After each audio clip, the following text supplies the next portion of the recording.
इसलिए शादी का मौका बहुत अहम है और यकीनन ये मेरे नबी की अजीम सुन्नतों में से एक सुन्नत है।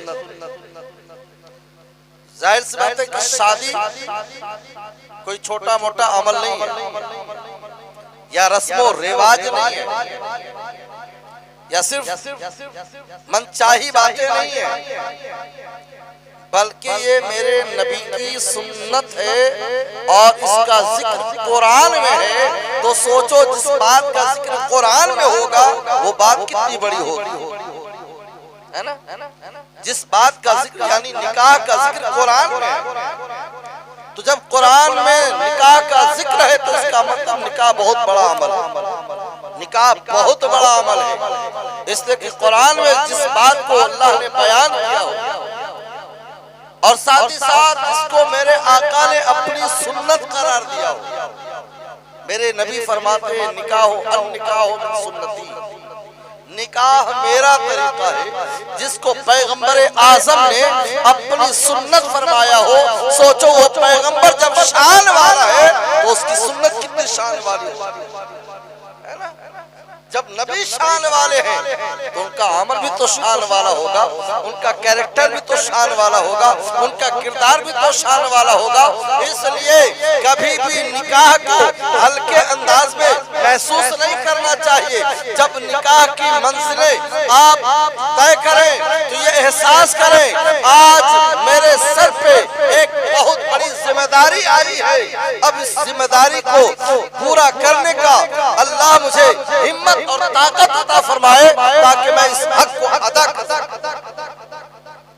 ये बहुत बड़ा अमल है और नबी रहमत सल्लल्लाहु अलैहि वसल्लम ने इसको अपनी सुन्नत फरमाया है। बहुत से लोग निकाह की अहमियत महसूस नहीं करते, निकाह की अजमत नहीं समझते, जिसकी वजह से निकाह के बावजूद भी डगमगाते रहते, फिसलते रहते, ज़हनें बिगड़ती रहती है, निगाहें खराब होती रहती हैं। जबकि निकाह का असल मकसूद ये है कि निगाहें भी गुनाहों से बचे, जबान भी गुनाहों से बचे, हाथ पैर भी गुनाहों से सेफ हो जाए और निकाह की बरकतों से हमारी जिंदगी मुकम्मल नबी की सुन्नतों के मुताबिक ढल जाए। यही मकसूद होना चाहिए। बादे निकाह अगर ज़हन बिगड़ता है, दिल फिसलता है, ध्यान बढ़ता है तो इसका मतलब निकाह की बरकतें हमें नहीं मिल पाई या निकाह का असल मकसूद हमने जाना नहीं। निकाह का नियम ही इसलिए बनाया गया ताकि बंदे पाकीज़ा हो जाए, मोहतरम हो जाए, गुनाहों से महफूज हो जाए और नेको परहेजगार बने। निकाह का असल मकसूद ही यही है। वरना अगर निकाह का ये मकसद नहीं होता तो इसका जिक्र कुरान में नहीं होता और नबी से अपनी सुन्नत नहीं फरमाता। सबसे पहला निकाह कहाँ हो जाता है मालूम है आप लोग? सबसे पहला निकाह जन्नत में और दुनिया में सबसे पहला रिश्ता किसका है? सबसे पहला रिश्ता दुनिया में क्या है?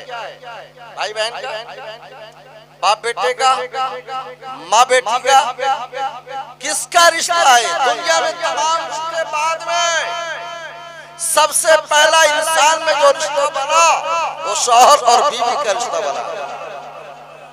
सबसे पहला रिश्ता इंसान के दरमियान जो कायम हुआ शौहर और बीवी का रिश्ता बना है, यानी हजरत आदम अलैहिस्सलाम व अलैहिस्सलातु व तस्लीम जो जन्नत में रहे, रब की मर्जी हुई हजरत हव्वा को अल्लाह ने पैदा फरमाया। हजरत हव्वा को देखकर हजरत आदम ने फरमाया मौला हमें दे दे, तो रब ने फरमाया दे तो दो लेकिन महर अदा कर, लेकिन बदले में महर अदा करो। 916 था, न चांदी बनी थी, न दिरहम और दिनार का रिवाज कायम हुआ था, ये तमाम चीजें नहीं थी। वो जन्नत में है, जन्नती नेमतों से फैज़याब हो रहे हैं। जब रब ने फरमाया हव्वा को तुम्हारे निकाह में दिया जाएगा लेकिन बदले में तुम्हें महर अदा करना होगा, तो हज़रत आदम अलैहिस्सलाम ने फरमाया मौला मेरे पास क्या है, मैं क्या दूं? तो रब ने फरमाया मेरे आखिरी पैगंबर मुहम्मदुर रसूलुल्लाह सल्लल्लाहु तआला अलैहि वसल्लम पर 10 मरतबा दरूद पाक पढ़ लो, महर बन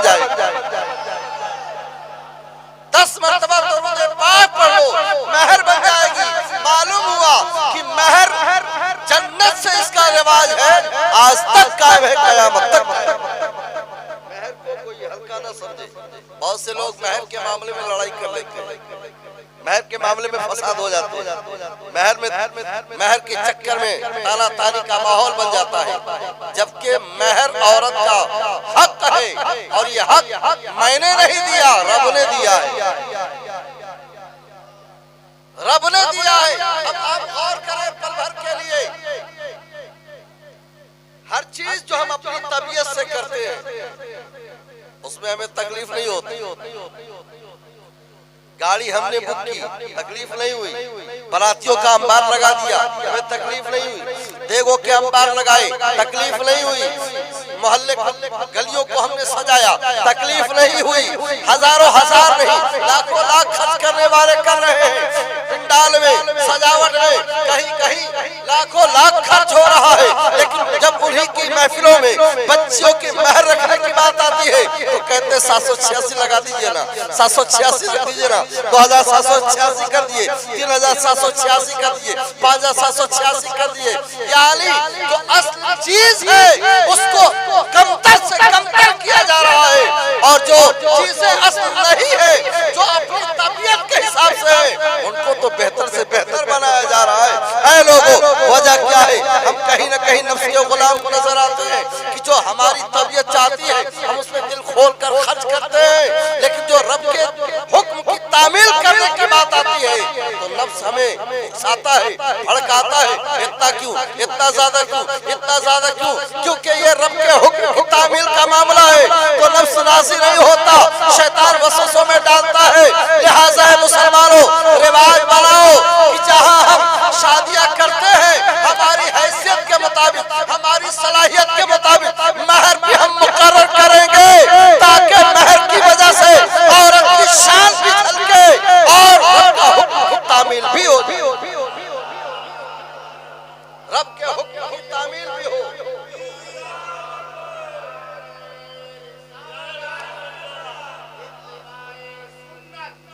अब आप एक बात बताओ,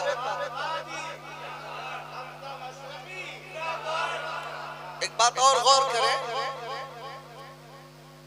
ये महर जब देने की बात आती है तो हम लोग आपस में क्या करते हैं, मशवरा करते हैं, और क्या होता है कि इतना ही रखिए कि लड़का दे सके। अगर लड़का लाखों का सजावट कर सकता है, लड़का लाखों का खर्च कर सकता है, लाखों की देगे चला सकता है, हजारों तरह के अखराजात को कबूल कर सकता है, महर देने में उसको क्या नुकसान होगा, महर देने में क्या तकलीफ होगी। इसलिए समाज में इन चीजों को राइज होना चाहिए कि जहां हम ये तमाम अखराजात सहते हैं वही महर कितना बेहतर करें। इसको समझने के लिए शॉर्ट में बता दो, आप जब कहीं लड़का देखने जाए, लड़की वाले जब कभी लड़का देखने आए तो आदत क्या होती है, उसकी आमदनी क्या है होती है ना, फितरत यही है, उसकी आमदनी कितनी है। पहला फोकस यही होता है लड़का करता क्या है, उसकी आमदनी क्या है। अगर पता चले लड़का बाहर कंट्री में जॉब कर रहा है तो मत पूछो, एक बाइक नहीं बल्कि मुकम्मल एक 4 चकिया अता कर दिया जाता है।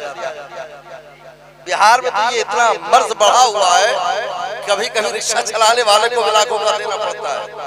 इतनी बीमारी बढ़ी हुई, सही से वो पेट अपना पालने के काबिल नहीं है, लेकिन जब उसकी शादी की बात चलती है तो लाखों का डिमांड रख देता है। हाल ये होते हैं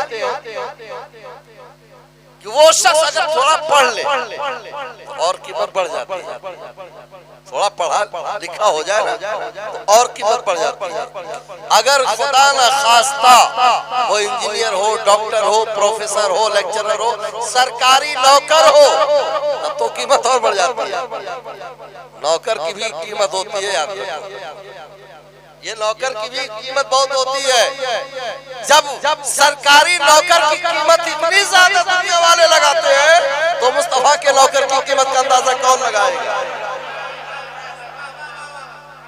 जब सरकारी नौकर की कीमत इतनी ज्यादा लगाई जाती है तो मुस्तफा के जो नौकर होंगे कीमत का अंदाजा कौन लगाएगा? इसलिए सरकारी नौकरी की बुनियाद पर अगर इंसान को 4 चक्कियां मिलता है तो जो मुस्तफा का नौकर बनेगा रब उसे जन्नत का तोहफा देगा।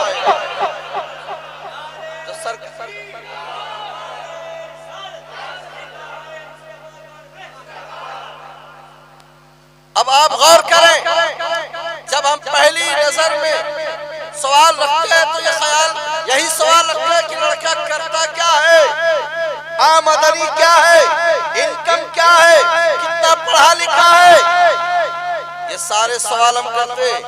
किसी ने कहा मत पूछिए, बहुत गुड लड़का है, बहुत गुड, वेरी गुड, बहुत बड़ा लड़का है,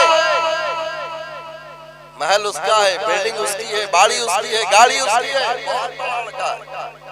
अगरचे खड़ा अगरचे कभी पाक नहीं हो रहा था, लेकिन बहुत बड़ा लड़का है। अगरचे गुस्ल का तरीका उसे नहीं मालूम, लेकिन है बहुत बड़ा आदमी। अगरचे वुज़ू करना नहीं जानता, लेकिन है बहुत बड़ा इंसान। अगरचे वो मोहल्ले वालों को सताता है, लेकिन है बहुत बड़ा आदमी। अगरचे कितनों का हक मार बैठा हो, लेकिन है बड़ा आदमी। तो पता चला समाज बड़ा उसको कह रहा है जिसके पास बाड़ी है, गाड़ी है, माल है, दौलत है, उसको कीमत दे रहा है। उसकी आमदनी अगर 1, 2 लाख, 4 लाख, 5 लाख हो ना, तो घर वाला 50 नहीं करोड़ों भी देने को तैयार होते हैं। तो अब आप सोचो उसकी इज्जत किस बेस पर है? उसकी इज्जत जो बढ़ रही है लड़की वालों के पास, किस बेस पर? उसका रंग बहुत अच्छा है, इसलिए न हाथ पैर में कुछ एक्स्ट्रा पड़ा हुआ है, न उसके बाल कुछ अलग क्वालिटी के हैं, न सबके पास 1 लाख, उसके पास 2 लाख है, या हमारे पास 2 कान तो उसके पास 3 कान है। किस बेस पर उसकी कीमत बढ़ी?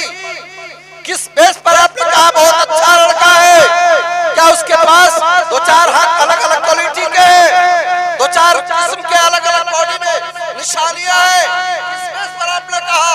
तो कहेंगे कमाता बहुत है, 2 लाख रुपए मंथली कमाता है, 5 लाख रुपए मंथली कमाता है। तो मैंने कहा उसकी इज्जत नहीं, उसके इनकम की इज्जत हो रही है, पैसे की इज्जत हो रही है। लड़का वही है, पता चल जाए कुछ करता नहीं है, कुछ कमाता नहीं है, मुंह फेर के लौट आएंगे, ठीक है, बातें बताएंगे। कीमत उस लड़के की नहीं, उसकी आमदनी की है। पता चला आमदनी ज्यादा हो तो लोग आपको सम्मान देते हैं, पहला तफसील आपका बेहतर इनकम आपको इज्जत दिलाता है, तो आपका इनकम ही आपकी इज्जत बनता है। पहला तफसील औरत का जो महर अच्छा होगा तो उसकी भी इज्जत बढ़ती है, उसका भी रुतबा ऊंचा होता है, उसका भी मकाम बुलंद, ये उसकी शान होती है, ये उसका रुतबा होता है। लेकिन हम लोगों ने खुद ही उसको तबाह किया है। शादी कह रहा था ना मैं कि इसमें असल क्या है? महर। महर हम अदा करते करते तो ऐसा होता है ना कि महर देते देते इंतजार में खटिया पकड़ लेते हैं। बेगम पहले चली गई, किसी ने शौहर से कहा जाओ पैर उसका पाया पकड़ लो, चारपाई का पाँव पिछले पैर पकड़ लो और उससे माफी मांगो। अब माफ करने की हालत तो वो नहीं है कि आपको माफ करेगी। आप पहले अगर चले गए, हो सकता है औरत को कोई समझा दे तो वो माफ कर दे। आपके पहले जाने पर की माफी मिल जाए, लेकिन अगर वो पहले चले गए, आप जिंदा है, तो अब कहां से माफी मांगेंगे? अब किससे माफी मांगेंगे? अगरचे शरीयत ने रास्ते निकाले तो है, लेकिन हक तो हमने बाकी रख दिया। हक तो हमें देना चाहिए था, हमने दिया नहीं। इसलिए महर दिया है उसे अदा करना चाहिए, और कोशिश यही होनी चाहिए कि जितना जल्द हो उसे हम अदा कर दे। इसलिए कि दैन का मतलब कर्ज होता है, और दैन महर जब कहते हैं यानी कर्ज वाली रकम, तो हमने कर्ज एक किस्म से उसका रखा है अपने ऊपर। अब ये कर्ज उस वक्त तक बाकी रहेगा जब तक हम अदा न करें।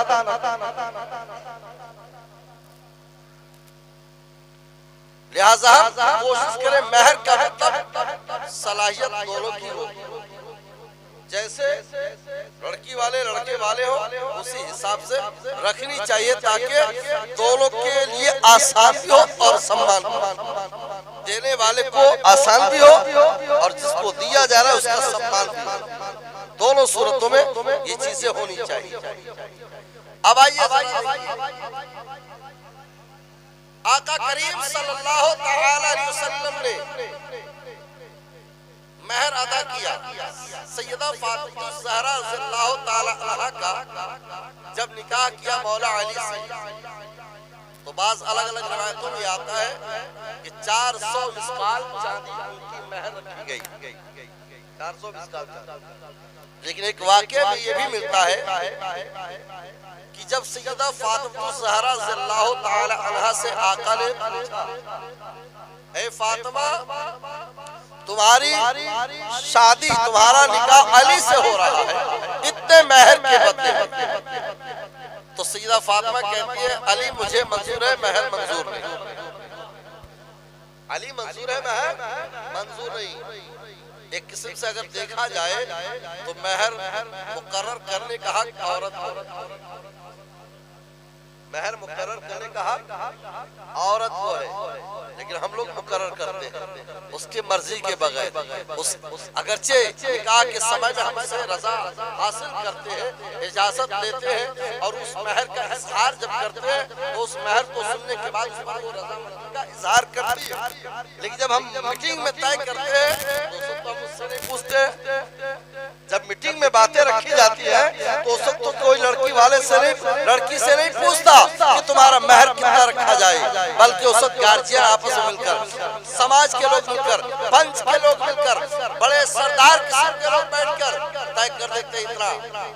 तो उसमें अगर लड़का लड़की के घर वाले या लड़के के घर वाले राजी भी हो जाए ना, तो कभी कभी उस भीड़ में जो रिश्तेदार बन जाता है वो टांग अड़ा देता है, इतना नहीं, इतना ज्यादा क्यों, इतना ज्यादा क्यों, इतना ज्यादा क्यों। हादसा ऐसे हो रहा है, घर वाले तैयार, लड़के वाले भी तैयार, लेकिन टांग अड़ाने वाला वो है जो रिश्तेदार है।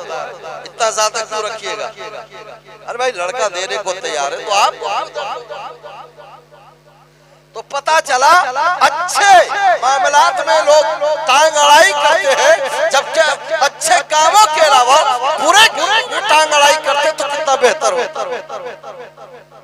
बुरे कामों में टांग अड़ाते तो अच्छा होता ना, लेकिन अच्छे कामों में टांग अड़ाते हैं।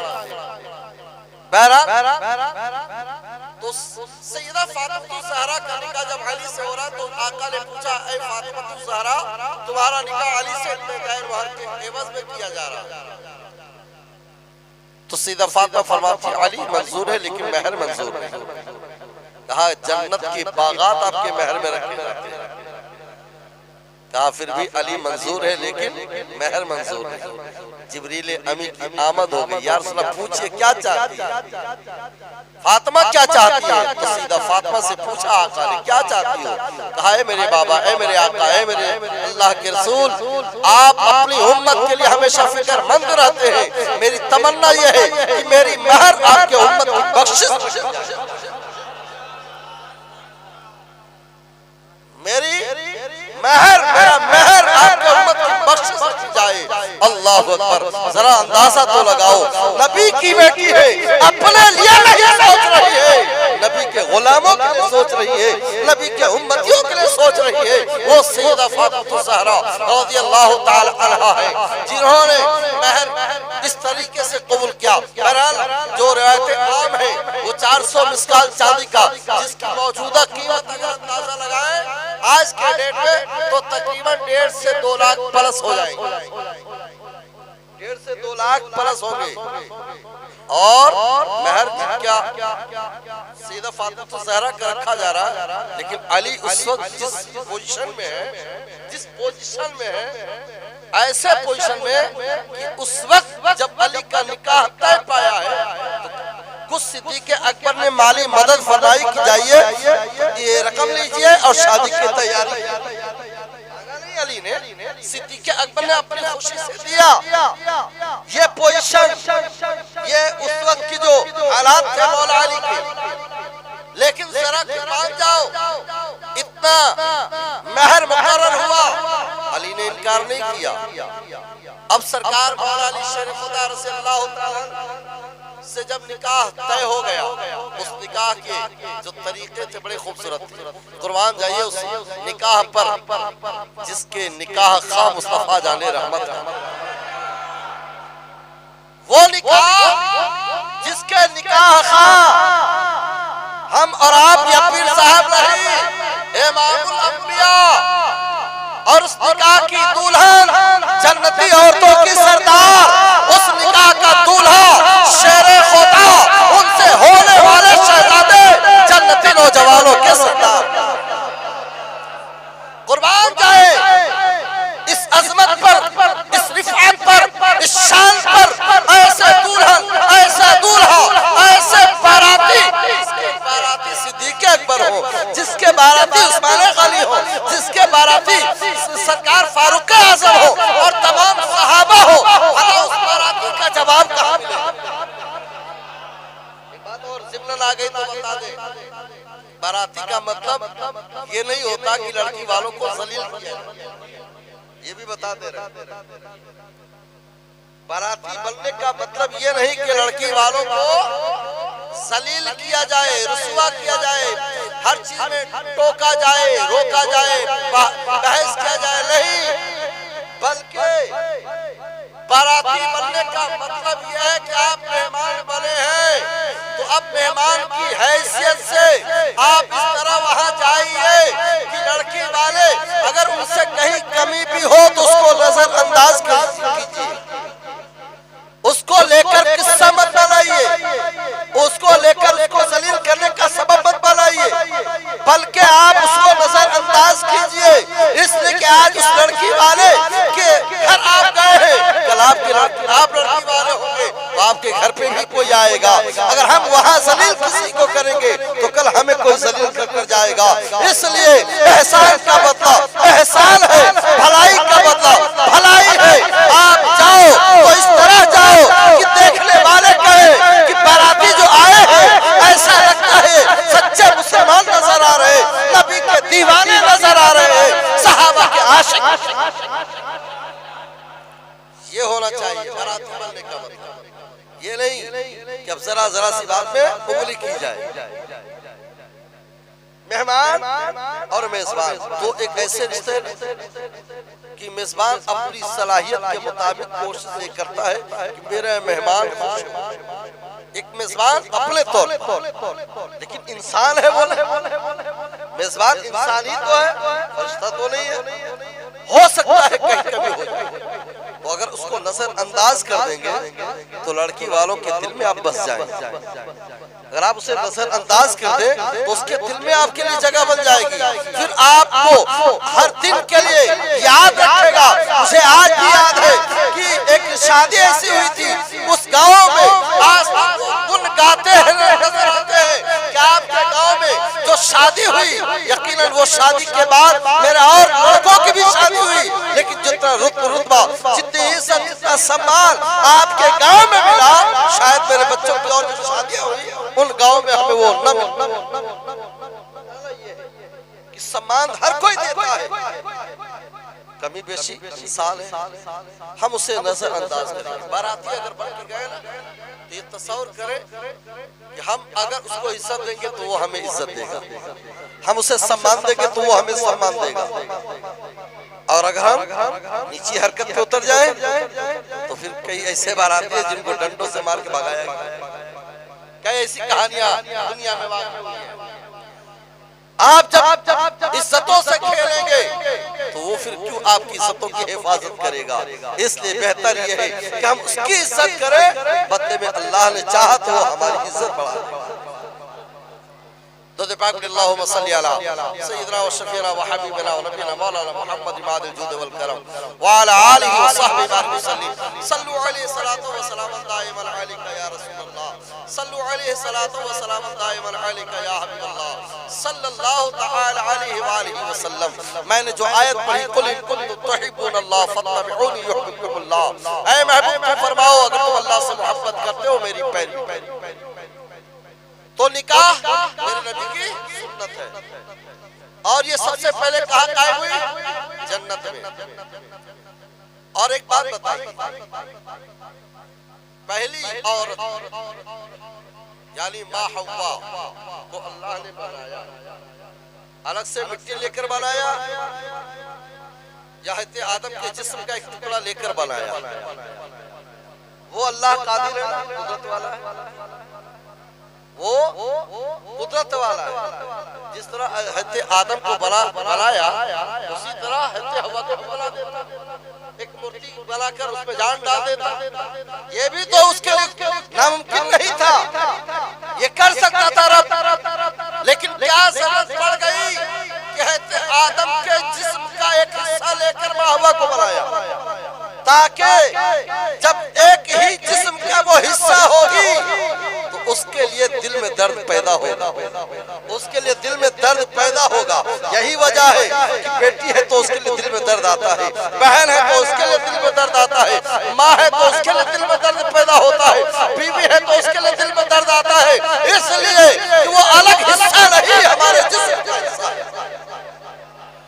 यही वजह से हमारे दिल में दर्द पैदा होता है, तकलीफ महसूस होती है जब उसे कोई चोट पहुंचती है, जब उसे कहीं तकलीफ होती है। अगर बहन है तो उसे अगर तकलीफ हुई तो भाई को दर्द होता है, बीवी है अगर उसको तकलीफ पहुंची तो शौहर को तकलीफ होती है, माँ है अगर उसे तकलीफ होती है तो बेटे को भी दर्द होता है।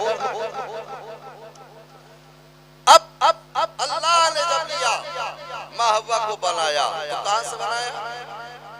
सर का हिस्सा लिया या पैर का? दिल के नीचे वाली पसली, इसलिए मर्द की एक पसली कम रहती है। एक मौलाना बयान कर रहे थे कि एक मर्तबा हज़रत आदम अलैहिस्सलाम लंबे दिनों के लिए गायब हो गए माँ हव्वा से। जब बहुत दिनों के बाद लौट के आए ना तो माँ हव्वा उनका जिस्म टटोल रही है, कहीं पसली कम तो नहीं हो गई, कहीं पसली कम तो नहीं हो गई। औरत को बयान किया गया कि एक औरत में एक आदत होती है, उसकी तमन्ना ये होती है कि मेरा शौहर सिर्फ मेरा बनकर रहे, उसकी तमन्ना ये होती है, उसकी दिली आरज़ू यही होती है कि मेरा शौहर सिर्फ मेरा बनकर रहे, किसी और का ना। उसकी अपनी दिली तमन्ना ये होती है। फितरत औरत के बराबर टटोला, कहीं कोई और हव्वा तो नहीं बनाई गई है, कहीं और कोई हव्वा तो नहीं तख्लीक कर दी गई है। बहरहाल हज़रत आदम अलैहिस्सलाम के दिल के नीचे वाली पसली को मुंतखब किया गया और फिर माँ हव्वा को बनाया। अल्लाह ने चाहा होता तो सर का हिस्सा लेकर बना देता, चाहता तो पैर का हिस्सा लेकर बना देता, जिस्म के किसी और हिस्से को लेकर बना देता। दिल के नीचे वाली पसली का इंतखाब करना यह इशारा है, मेरे बंदो सुनो सुनो, औरत को मैंने महकूम बनाया, मर्द को हाकिम बनाया, और रिजालों क़व्वामून अलन निसा, मर्दों को औरत और हाकिम बनाया गया। इसका मतलब यह है कि तुम उसकी गुलामी नहीं करोगे, तुम उसकी फरमाबरदारी नहीं करोगे। हाँ, तुम्हें इतना रुतबा दिया गया कि तुम हाकिम हो। हाकिम का काम यह है कि अपने महकूम की हर जरूरत का ख्याल करे।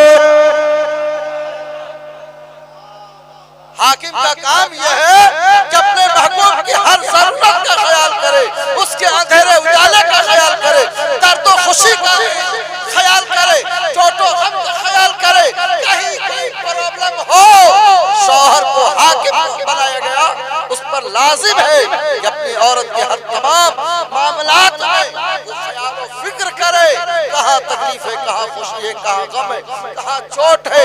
इन तमाम हालतों में एक शौहर की ड्यूटी है कि उसको निभाए, उसको पूरा करे।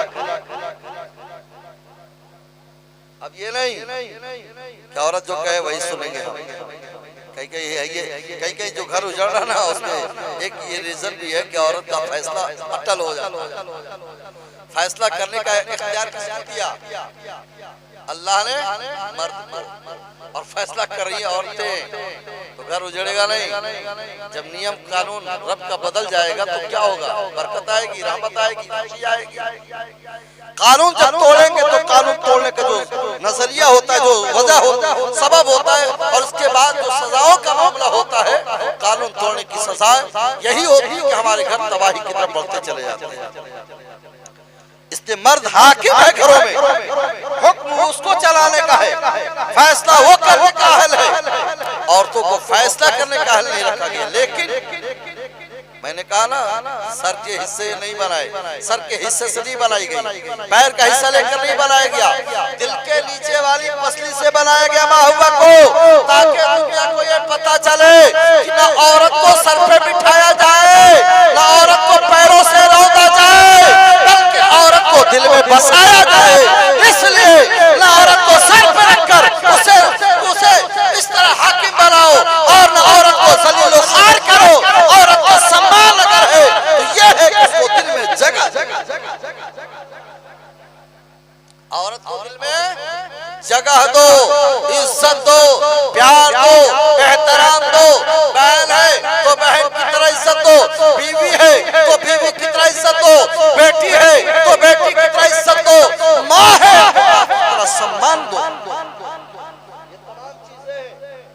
आप हाकिम है, हाकिम का मतलब जुल्म करना नहीं, मोदी बनने का नहीं, हाकिम का मतलब मोदी बनना नहीं, बल्कि हाकिम का मतलब फारूक आजम के नक्शे कदम पर चलना। हाकिम बनने का मतलब उस्मान गनी के राह पर अमल करना, हाकिम बनने का मतलब सिद्दीक़ अकबर के नक्शे कदम पर चलना। इसलिए ये हमारे असलाफ है, ये हमारे अकाबिर है, ये हमारे वो हस्तियां हैं जिन्होंने हमें राह हिदायत के तरीके दिए हैं। अगर हम उन राहों पर चल पड़े तो हम भी खुश रहेंगे, हमारे घर के अफराद भी खुश होंगे, और हमारा घर दुनिया में ही जन्नत का नमूना। औरत घर को चाहे जहन्नम बना दे, चाहे जन्नत बना दे, ये कहावत नहीं, औरत घर को चाहे तो जन्नत बना दे या जहन्नम बना दे। अगर वो अपने आप पे उतर जाए तो जहन्नम बना दे, और अगर शरीयत और सुन्नत की पाबंद बन जाए, कनीज़े फातिमा बन जाए, तो घर को जन्नत का नमूना बना देती है। इसलिए ये जिम्मेदारियां है। मैंने शुरू में नुक्ता दिया था ना कि शादी का मौका ऐसा होता है जब सब लोग खुश होते हैं, सिवाय एक, सब खुश, एक ना एक के आंखों में आंसू। जब बच्चा जन्म लेता है, माँ खुश, बाप खुश, और तमाम मिंबरान खुश, तमाम अहबाब खुश, तमाम रिश्तेदार खुश।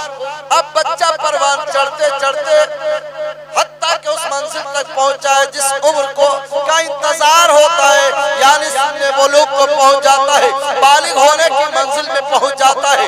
हत्ता के वो उम्र आ जाती है जब उसकी शादी की मंजिलें, शादी का वक्त करीब आ जाता है, या शादी का वक्त करीब आ जाता है, शादी का समय आ जाता है। शादी का सेहरा बांधने के लिए अब तमाम अहबाब, तमाम रिश्तेदार, तमाम दोस्त खुश होते नजर आते हैं। तो ही सर पे सेहरा बांधा गया, जिस बच्चे को माँ ने अपने आंचल में छुपा छुपा कर आंधियों से बचाया, तूफानों से बचाया, तमाम से बचाया, मुसीबतों से हिफाजत की, नजरे बद से हिफाजत की। बच्चा बीमार हुआ, रातों में माँ की नींद हराम, बाप की नींद हराम, यानी एक बच्चे की तकलीफ पर दोनों के दोनों की नींद हराम हो जाती है। अब वो नींद हराम करके बच्चों को प्यार देकर परवान चढ़ाते हैं, हत्ता कि वो उम्र में पहुंच जाता है जब शादी का वक्त आ जाता है और शादी का सेहरा बनता है, तो बाप को भी खुशी होती है, भाइयों को भी खुशी होती है, दोस्तों को भी खुशी होती है, रिश्तेदारों को भी खुशी होती है। तमाम लोग कहते हैं मुबारक हो, आपको मुबारक हो। हर एक के आंखों में खुशी के आसार नजर आते हैं, चेहरे मुस्कुराते नजर आते हैं। लेकिन उन्हीं भीड़ में एक ऐसी भी औरत होती है जिसको आंखों में आंसू नजर आते हैं। वो कौन होती है? वो होती कौन है? वो कोई और नहीं, वो माँ होती है। वो माँ होती है जिसके आंखों में आंसू होते हैं। अब आप पूछो, आज खुशी का दिन है, आप मुस्कुरा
बीवी से इतना प्यार करो कि उसके हर दुख दर्द को तुम अपना दुख दर्द बना, इतना प्यार करो। एक मौके पर नबी रहमत सल्लल्लाहु ताला अलैहि वसल्लम की शहजादी सैयदा फातिमा ज़हरा रज़ियल्लाहु ताला अन्हा हज़रत खदीजा से इजाजत लेते हैं। सैयदा खदीजतुल कुबरा कौन है? नबी की पहली बीवी, तमाम मुसलमानों की माँ, पहली बीवी है खदीजतुल कुबरा।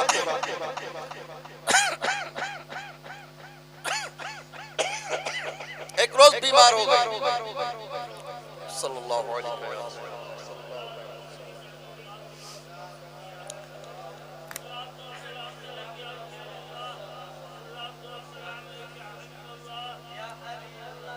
एक रोज सैयदा खदीजतुल कुबरा बीमार हो गई, तबीयत अलील हो गई। सैयदा फातिमा से फरमाया, बेटी जाओ बाबा से चादर ले आओ, जाओ बाबा से चादर ले आओ, चादर ले आओ। सैयदा फातिमा ज़हरा रज़ियल्लाहु ताला अन्हा चली गई। आका करीम सल्लल्लाहु ताला अलैहि वसल्लम की बारगाह में कहा, या रसूल अल्लाह, है बाबा जान, माँ ने आपसे चादर मांगा है। नबी रहमत सल्लल्लाहु ताला अलैहि वसल्लम ने अपने जिस्म अक़दस से चादर मुबारक को उतारा, सैयदा फातिमा को दिया, ले जाओ अपनी वालिदा को दे दो। सैयदा फातिमा आने लगी चादर लेकर, मेरे आका भी पीछे पीछे आने लगे, मेरे आका भी पीछे पीछे आने लगे और अंदर दाखिल हुए। सैयदा फातिमा ने जो ही अंदर दाखिल हुई तो पीछे से आका करीम सल्लल्लाहु ताला अलैहि वसल्लम कमरे में दाखिल हो गए और फरमाया, खदीजा तुमने तो सिर्फ चादर मांगा है, अगर तुमने मेरे जिस्म के चमड़े मांगे होते तो मैं वो भी उतार कर दे देता। कुर्बान जाइए, बीवी से मोहब्बत का तरीका भी मुस्तफा ने हमें सिखाया है। तो साथ साथ ये भी हमें तालीम दी है, वो तेरी माँ है जिसके कदमों में तेरी जन्नत, वो तेरी माँ है जिसके कदमों में तेरी जन्नत है। अगर बीवी से तुझे सुकून मिलता है तो जन्नत तेरी माँ की रज़ामंदी।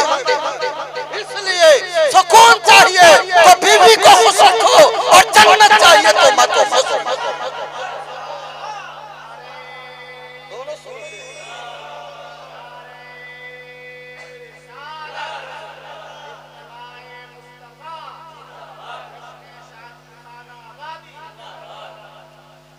दोनों चीजें हमारे लिए जरूरी है। हमारे मजहब में दोनों का रुतबा अलग रखा गया। ये नहीं कहा कि मैं तो उस पर जुल्म शुरू कर दूं, मारना शुरू कर दो, बाद में उसको छाड़ना शुरू कर दो। नहीं, अगर घर को संभाल के रखना है ना तो उसके किसी भी बात को केयर मत करो, केयर करो, ख्याल करो, सोचो। अगर उसके बाद आपके मिजाज के खिलाफ है तो बच्चों के सामने उस पर छिड़को नहीं, बरसो नहीं, गालियां ना दो, बल्कि चांस लो, मौका लो, अकेलापन का वक्त ढूंढो। जब अकेलेपन का वक्त हो जाए तो तन्हाई में उसको समझाने की कोशिश करो, तुम्हारी ये बात गलत है। फायदा क्या होगा? बच्चों के दिल में आपकी भी इज्जत होगी और माँ की भी इज्जत होगी। बच्चों के दिल में आपकी भी एहतराम होगा, माँ के लिए भी एहतराम होगा, वरना नतीजा ये होगा बच्चों से, बच्चे बाप से भी दूर हो जाएंगे, माँ से भी दूर हो। घर को संभालना है तो ये दोनों चीजें होनी चाहिए।